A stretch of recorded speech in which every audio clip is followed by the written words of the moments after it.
का आदेश हुआ है कि मैं प्रस्तुत करूं जो कॉन्सेप्ट है, जिसका विषय है शिक्षक विशेष। तो सभी अच्छे से अवगत होंगे कि बच्चों की शिक्षा स्कूल से ही नहीं, घर से शुरू होती है। और घर में जो शिक्षक होते हैं वे माता पिता होते हैं। बचपन से ही वो सीखना शुरू कर देते हैं बच्चे अपने माँ बाप के साथ। और माँ बाप जो है एज अ शिक्षक उन्हें सिखाते रहते हैं। अब वो हमारा प्राइमरी स्कूल होता है, जो हमारा घर होता है। वहीं से हम सही गलत का अंतर जान पाते हैं, अपने बड़ों से बात करने का तरीका सीख पाते हैं, अपने हम उम्र से बात करने का तरीका सीख पाते हैं, वो अपने छोटों से कैसे बात करते हैं, रहना रहने का तरीका, और समय समय पर तमाम सामाजिक तरीकों का भी ज्ञान करते हैं। ये बेहद महत्वपूर्ण पार्ट होता है, जो कि घर से स्टार्ट होता है लेकिन आजीवन काम आता है। और जिसका अंतर हम देख सकते हैं उन बच्चों में जो इनके घर नहीं है या फिर माता पिता नहीं है, और वो बच्चे जिनके माता पिता हैं वह घर है। तो उनकी परवरिश में ये अंतर साफ साफ देखा जा सकता है। इसके बाद आती है दूसरी स्कूलिंग, जिसमें विषय का ज्ञान होता है, जो स्कूल से मिलता है, जो विषय संबंधित टीचर से मिलता है। और हमारे जीवन में टीचर का या शिक्षक का क्या महत्व है। शिक्षक जो है अपने छात्र के भविष्य को आकार देता है। जैसे कुंभकार होता है घड़ा बनाने वाला, वो धीरे धीरे घड़े का आकार बड़ा करता है, उसे गोल आकार देता है। इसी तरह शिक्षक का काम होता है कि वह अपने छात्र को सही मार्गदर्शन दे, उसे किसी गलत मार्ग पर न चलने दे। वह एक महत्वपूर्ण भूमिका निभाता है। किंडर गार्डन से लेके विश्वविद्यालय तक जो ज्ञान प्रदान करता है, हमें हर महत्वपूर्ण चीज के बारे में सिखाता है। इसके अलावा वे हमें नैतिक मूल्यों के बारे में भी सिखाते हैं, जो हमारे शिक्षक होते हैं। और हमारे नैतिक मूल्यों को आत्मसात करते हैं, हमारे जीवन में ढालते हैं, बताते हैं उनका क्या उपयोग है। इस प्रकार हम कह सकते हैं कि शिक्षक जो है हमारे व्यक्तित्व को एक बहुत मजबूत और अद्भुत बनाने में काम करता है। शिक्षकों को जो है अभी तक उस नजरिए से नहीं देखा गया कि शिक्षक कितना महत्वपूर्ण है, क्योंकि जो आजकल के हैं पढ़ लेते हैं चले जाते हैं और शिक्षकों को भूल जाते हैं। लेकिन शिक्षकों की महत्ता बहुत ज्यादा होती है छात्रों के जीवन में। शिक्षकों के बिना जो जीवन है वो अधूरा ही है। अगर किसी को शिक्षा ना मिले तो आप समझ सकते हैं कि वो कैसा निकलेगा, या आगे वो किसी लायक रहेगा या नहीं रहेगा। शिक्षकों के बिना दुनिया जो है निश्चित रूप से अराजक होगी। हमारे जीवन में केवल कुछ ही लोग हैं जो हमारी दुनिया को प्रभावित करते हैं, उनमें से एक शिक्षक है, निश्चित रूप से शिक्षक ही है।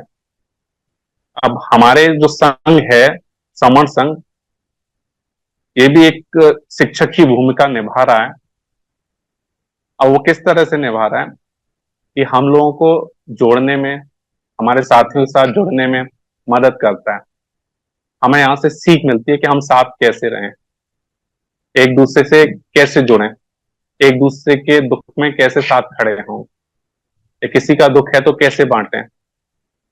ये संघ हमें एक शिक्षा देता है। और जैसे छात्रों को शिक्षक का महत्व होता है, वैसे हमारे लिए संघ का भी बहुत बड़ा महत्व है। शिक्षक एक देखभाल करने वाली भूमिका निभाता है, और संघ भी एक देखभाल करने वाली भूमिका निभाता है। हम संघ के अधीन हैं, एक तरीके से हम संघ के बच्चे कहिए या छात्र कहिए हैं। संघ हमारा दोस्त भी है और व्यक्तिगत समस्याओं में भी मदद करता है। एक बेहतर शिक्षक वह होता है जो आपको एक बेहतर इंसान और जानकार बनने में मदद करेगा।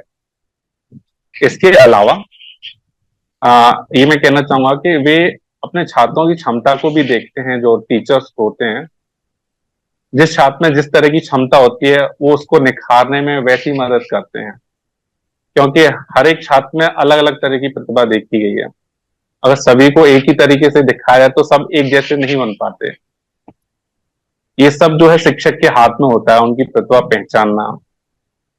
और जब वो धीरे धीरे युवा हो जाते हैं और युवा एक शक्ति बन जाते हैं, जागरूक होते हैं, तो स्वाभाविक रूप से वो देश में अपने भविष्य को, अपने होने वाले आगे भविष्य को, उसमें वो कुछ ना कुछ प्रदान करते हैं। और वो देश की उन्नति में हाथ होता है उन युवाओं का। इनडायरेक्टली शिक्षकों का होता है, क्योंकि शिक्षकों ने ही सिखाया होता है उन्हें। दरअसल छात्रों का भाग्य जो है शिक्षकों के हाथ में होता है, ये कहना गलत नहीं होगा। वे छात्रों को अधिक से अधिक ऊंचाइयों को छूने की, सफल होने की एक प्रेरणा देते हैं और प्रेरित भी करते हैं, जिसका रिजल्ट ये होता है कि एक शिक्षक की मदद से कुछ छात्र डॉक्टर बनते हैं, कुछ वकील बनते हैं, कुछ पायलट भी बनते हैं, वैज्ञानिक बनते हैं, इंजीनियर बनते हैं। इसीलिए हर साल जो है शिक्षक दिवस भी मनाया जाता है। ये एक दिन शिक्षकों के लिए समर्पित किया जाता है, जो कि वर्ल्ड वाइड है। अब देखा जाए कि शिक्षक की जो भूमिका है वो और किस किस तरीके से हो सकती है, जिससे, जबकि कुछ लोगों को लगता है कि यह आसान है, मैं समझता हूँ यह आसान नहीं है। उसका एक एग्जाम्पल मैं देता हूँ।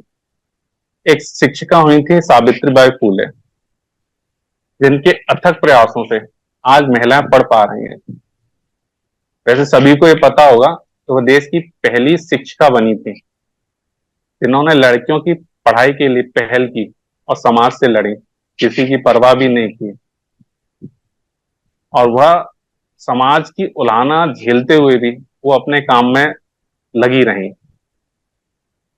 जब जिस जमाने में लड़कियां पढ़ती नहीं थी, पढ़ती क्या थी, मैं ये बताऊंगा कि उन्हें पढ़ने के बारे में सोचने ही नहीं दिया जाता था।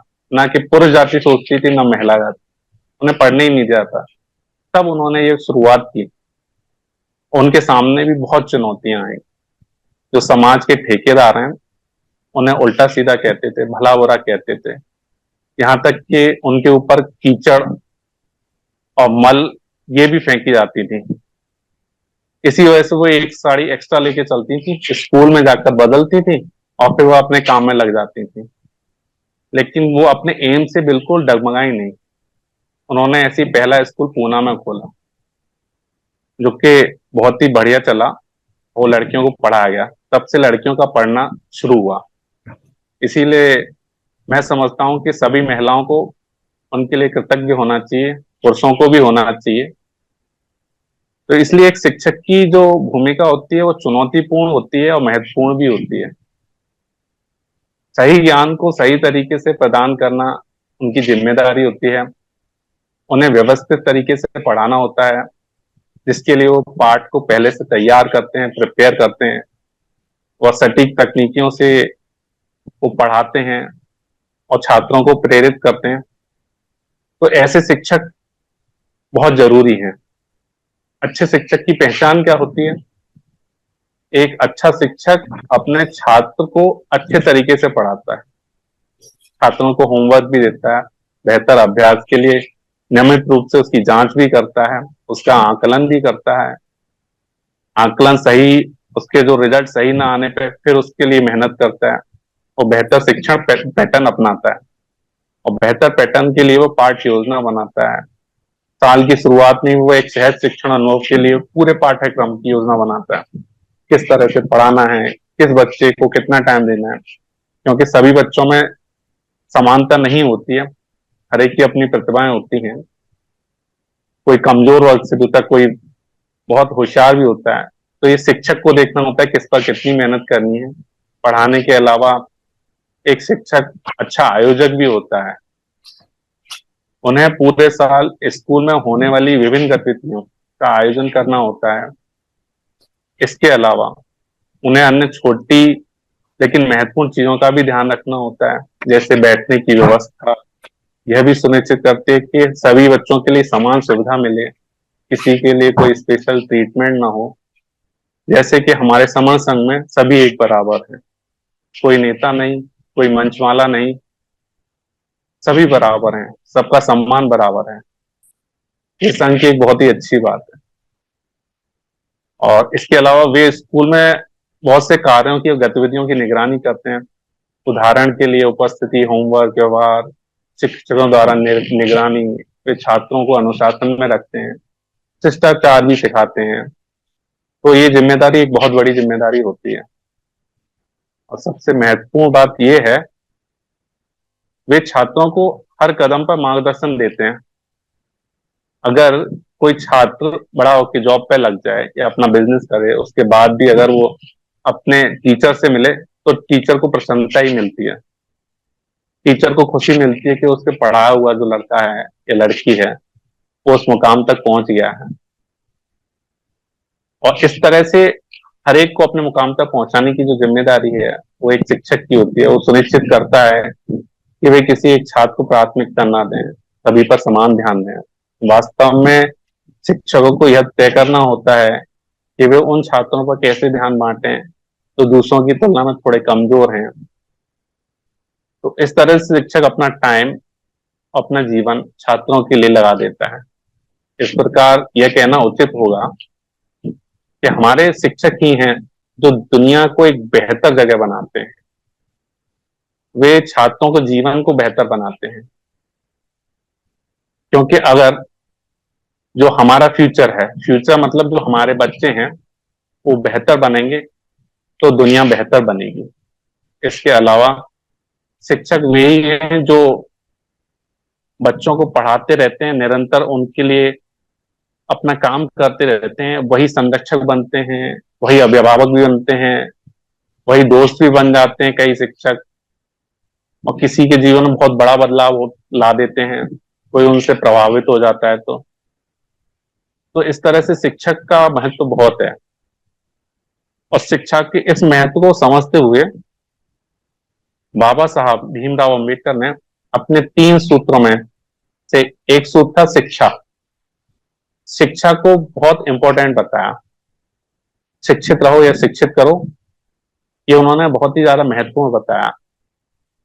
जैसे कि आजकल कुछ लोग बताने लगे, जो भी शिक्षा ग्रहण करना हर व्यक्ति का आवश्यकता है, जरूरत भी है, और यह मैं कहता हूं कि बहुत ज्यादा जरूरी है शिक्षा। शिक्षा के बिना मनुष्य पशु के समान होता है, इसलिए उनके साथ शिक्षित लेकिन जैसे इसका एक एग्जाम्पल मैं दूंगा, शिक्षा और अशिक्षा में कितना अंतर होता है। अगर बंदर के सामने केले रखे जाएं और पैसे रखे जाएं तो बंदर हमेशा केले को ही प्रेफर करेगा खाना। अगर वो शिक्षित हो जाए, उसका माइंड इतना शार्प हो जाए, तो वो केले ना लेकर पैसा लेगा, और उस पैसे से जाने कितने केले आ सकते हैं। तो इसलिए कहा गया कि शिक्षा अगर नहीं है तो मनुष्य पशु के समान। अब जैसे कि पहले भी देखा गया पुराने काल में कि शिक्षित जो लोग नहीं थे वो गुलाम भी बने, बधुआ भी बने, बेगारी भी की, रूखा सूखा बच्चा कुच्चा उतने ही भोजन देते थे वो मण लोग कि वो जिंदा रह सके। अगर तब शिक्षा होती तो वो अपने अधिकारों को जान पाते। पूरा इतिहास गुलामी की प्रथा से भरा पड़ा है, ये सभी जानते हैं। बाबा साहब ने शिक्षकों का महत्व को समझा, पहले खुद शिक्षा प्राप्त की, और इतनी शिक्षा प्राप्त की जितनी के आज तक दुनिया में किसी ने नहीं की। उनके बराबर पढ़ा लिखा कोई नहीं है अभी तक। उसके बाद उन्होंने अशिक्षित लोगों को पढ़ने के लिए प्रेरित किया, और जब मौका मिला तो संविधान में ऐसे प्रावधान कर दिए, उन्होंने ऐसे क्लॉज बनाए कि गरीब से गरीब भी शिक्षा प्राप्त कर सके। जिस पर धन नहीं है, निर्धन है, जो शिक्षा के लिए पैसे नहीं दे सकता, वो भी शिक्षा प्राप्त कर सके, ऐसा उन्होंने प्रावधान कर दिया। यहाँ तक कि 14 साल के बच्चों को सरकार अपने खर्चे पर पढ़ाती है। ऐसा नियम है, ऐसा संवैधानिक प्रावधान किया गया है। और उच्च शिक्षकों के लिए आरक्षण का प्रावधान भी है। इन्हीं पढ़ने के अधिकारों के सहारे वंचित वर्ग जो हैं, कुछ पढ़ पाए और कुछ नहीं पढ़ पाए, और समाज में सम्मानजनक, जिन्होंने पढ़ लिया सम्मानजनक स्थिति तक पहुंच गए, उनका समाज में थोड़ा नाम भी हुआ और समाज में स्थिति भी अच्छी हुई। लेकिन संपन्न वर्गों के लोगों को ये अच्छा नहीं लगा, नागवार गुजरा कि वंचित वर्ग के लोग पढ़ कैसे गए, उनकी बराबरी में आकर कैसे बैठे। क्योंकि यहाँ आजादी के बाद से ही तथाकथित उच्च वर्ग के लोग अपने हाथ में देश की बागडोर लेके बैठे हुए हैं, जो कि अभी तक बैठे हुए हैं। इसलिए उन्होंने मन से तो खुशी और मानवता नाते मतलब दिखाते रहे ऊपरी मुखौटे पर, लेकिन अंदर ही अंदर उनके प्रति नकारात्मक रुख अपनाया। संविधान का जो दबाव पड़ा उससे समण लोग पढ़ पाए, और जिसके लिए हमें आभारी रहना चाहिए डॉक्टर बाबा साहेब का। आज का वातावरण देख के मैं बताऊं कि आजकल जो वातावरण है, शिक्षा की बात कर रहे हैं, पहले की रफ्तार से बहुत नीचे चली गई है, अब आगे बदहाल हो जाएगी, क्योंकि वर्तमान सरकार जो है उसने नई शिक्षा नीति अपनाई है। उसके अनुसार गरीबों का पढ़ना लिखना तो लगभग खत्म सा ही है। स्कूली शिक्षा की बात तो सदी से मतलब छुपी नहीं है, हजारों स्कूल बंद हो चुके हैं। एक एरिया के जो स्कूल हैं उन सबको मिलाकर उनका एक प्रिंसिपल बना दिया गया है। तो ये आप सोच सकते हैं कि क्या हाल हो रहा होगा शिक्षा का। इस प्रकार शिक्षकों की भी कमी हो रही है। अब शिक्षक और शिक्षा, इन्हीं परेशानियों को देखते हुए हमारे संघ में संडे को मॉर्निंग में जो समण बच्चे हैं उनको पढ़ाया जाता है। वहां कुछ टीचर हैं जो पढ़ाते हैं, निःशुल्क पढ़ाते हैं। इस तरह के जो प्रयास हैं संघ के, मैं उसके लिए संघ को नमन करता हूं और अपनी बात को यहीं विराम देता हूं। किसी भी प्रकार की त्रुटि के लिए संघ मुझे क्षमा करे, संघ मुझे क्षमा करे, संघ मुझे क्षमा करे।